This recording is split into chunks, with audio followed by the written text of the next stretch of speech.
Olivia Culpo here to tell you all about the launch of the new Abercrombie Spring Denim collection, made the way denim should feel. Their denim has always been a staple in my wardrobe and has a wide range of fits, styles, and washes. Every jean is available in both their classic fit and viral curve love. Shop in the app, online, and in stores.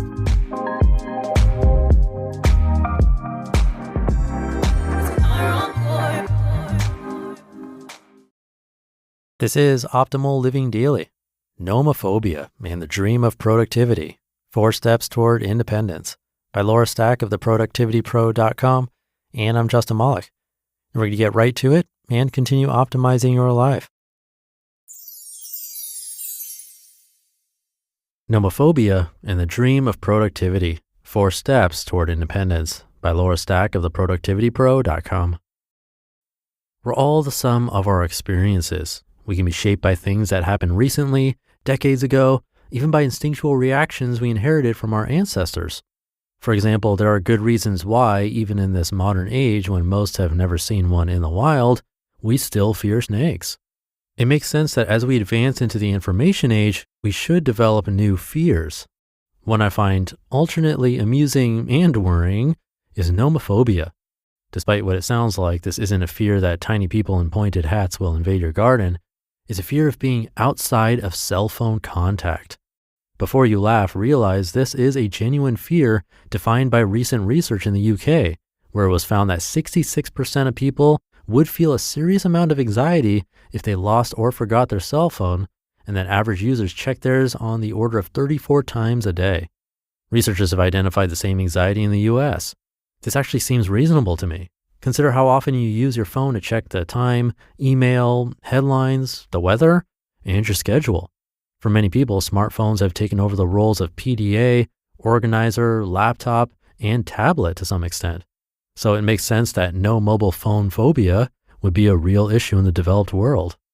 Nomophobia is a frightening example of what happens when we let our tools become our masters.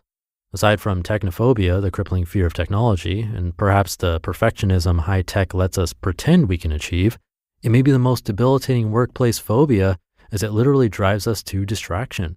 No 12-step programs exist for overcoming nomophobia, but you can rectify it yourself.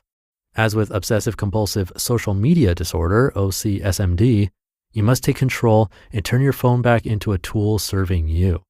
Try these steps to go from nomophobe to productive worker again. Number 1, stop texting at work. Everywhere I go, people are head down texting in cars, stores, airports, even in their offices. If you're not texting a team member about work at work, it's considered gold bricking. When I was 21 years old, I remember getting in trouble with my manager for using the work phone to make a personal call. Today, boundaries have blurred. However, using your phone to conduct personal business during the day is basically the same.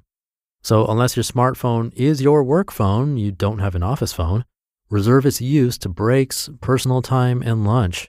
Texting during a meeting when you're supposed to be paying attention to the people around you is a big no-no. If necessary, put your smartphone in a drawer when you're in the office. Feeling antsy? Turn it into useful energy by focusing on work. If you need to check your phone due to a personal situation you need to monitor, do so rarely. Smokers can limit their craving for nicotine to a couple of short breaks per day, so you can surely control a purely psychological addiction, such as constantly checking Facebook or Twitter, the same way. Number 2, deactivate email and text alerts. If you're already sitting in front of your computer at work, why do you need your phone to tell you that you received an email? Why do you need your computer to tell you either? Would you be checking your email during the day anyway? Turning off alerts will begin to pull you out of addiction mode. As a consultant, when I'm on the road traveling, of course I have my phone on, but I don't need my phone to tell me 100 times to check my email. I'll check it several times a day and handle everything that's come in at once, not one at a time. That's highly inefficient. I also don't get alerts or emails from my social media platforms like Facebook, Twitter, or LinkedIn that I just received a message because I'm going to check those anyway. Why duplicate everything? Within each SM platform, turn off the notifications to email and the alerts on your phone. Stopping and checking your phone every few minutes is an obsessive behavior. If you don't hear the noise, you might have a chance to focus more than a few minutes. You decide when the best time will be to check everything. Number 3, use airplane mode. Your Wi-Fi still works in airplane mode, so you can use the apps and check your calendar and contacts on your phone, but you won't get calls, texts, and notifications. When you turn off the airplane mode, you'll get any notifications and can respond in order of importance or at lunch. Number 4, turn your phone off when not using it. A big part of nomophobia is a fear of even turning off your phone just in case you miss something. Do it anyway. If you don't see a stock quote or an email for a few hours, so what? Few things require an instant response, especially when you're working. The world won't change so drastically you can't catch up in a few minutes. By this point, you're back to using your phone as a tool. Nomophobia. Nomophobia may sound silly, but what if your internet service dropped for a whole day or you no longer had a working car? Wouldn't you feel anxious not just about getting your work done, but also about all the other important parts of your life that were impacted? Fortunately, nomophobia is something you can avoid. And if it's already too late, you can ease your way out of it.